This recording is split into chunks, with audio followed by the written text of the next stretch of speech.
अभी RBI governor ने जो कहा है कि जीडीपी माइनस में जा सकती है, पहले तो गवर्नमेंट आंकड़े छुपा देते हैं, अभी इन्होंने खुद ही बोल दिया है। तो इस आर्थिक नीतियों की कैसी समीक्षा करते हैं अभी भारत सरकार के? हाँ, नहीं, मैं तो पहले ही कहा 3 फेलियर है मोदी सरकार के। आर्थिक फेलियर है, डिफेंस का फेलियर हो रहा है, और जो है डिप्लोमेसी इन अंतर्राष्ट्रीय रिलेशंस का फेलियर हो रहा है। अभी देखिए, मैं पिछले बार भी कहा कि यहाँ केन्स लॉ अभी लागू होता है 1 साल 1.5 साल तक। केन्स लॉ यानी अगर डिमांड बढ़ेगी तो सप्लाई बढ़ेगा।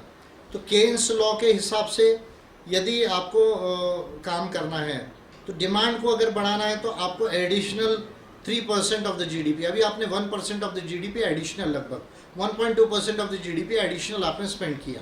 अभी कम से कम 3% टू 4% एडिशनल बोरोइंग करके ना 6 लाख से 8 लाख करोड़ रुपया एडिशनल बोरोइंग करके डायरेक्ट कैश ट्रांसफर्स आपको चाहे हर व्यक्ति को कैलकुलेशन करके दीजिए या हर परिवार को दीजिए, जो 28 करोड़ के ऊपर परिवार हो गए हैं, इनको जब तक आप डायरेक्ट कैश ट्रांसफर्स नहीं देंगे, एडिशनल 6 से 8 लाख करोड़ रुपए का बोरोइंग करके, जो मोनेटाइजेशन ऑफ डेप्ट है, बॉन्ड इशू करके आरबीआई जो है नोट छापे और वो सरकार जो है लोगों को दे, जब तक ये नहीं होगा तब तक के डिमांड भारत में नहीं बढ़ेगी।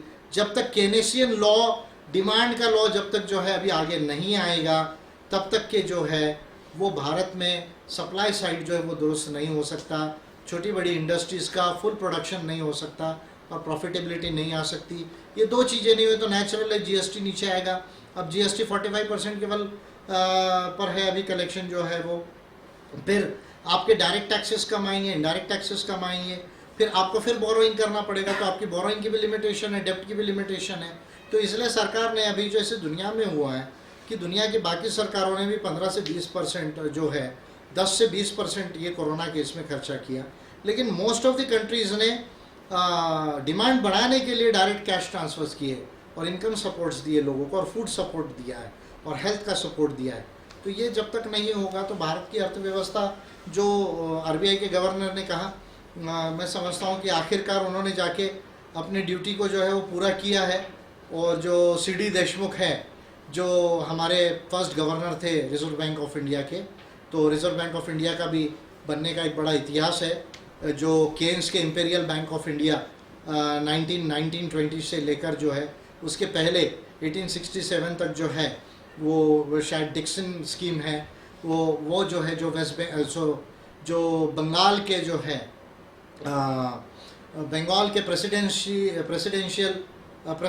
बैंक के ट्रेजरर और सेक्रेटरी थे, शायद उनका नाम डिक्सन था। 1867 में उन्होंने जो स्कीम दी कि भारत में सेंट्रल बैंक होना चाहिए।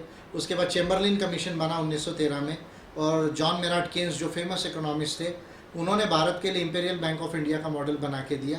उसके बाद हिल्टनियन कमीशन आया और भारत में जो है फिर बाद में रिजर्व बैंक बनने की जो है वो प्रोसेस हुई। इसके बीच में काफ़ी लोगों का योगदान है। हिल्टनियन कमीशन ने 46 लोगों का जो है वो डिपोजिशन लिया, 50 मीटिंग भारत में की।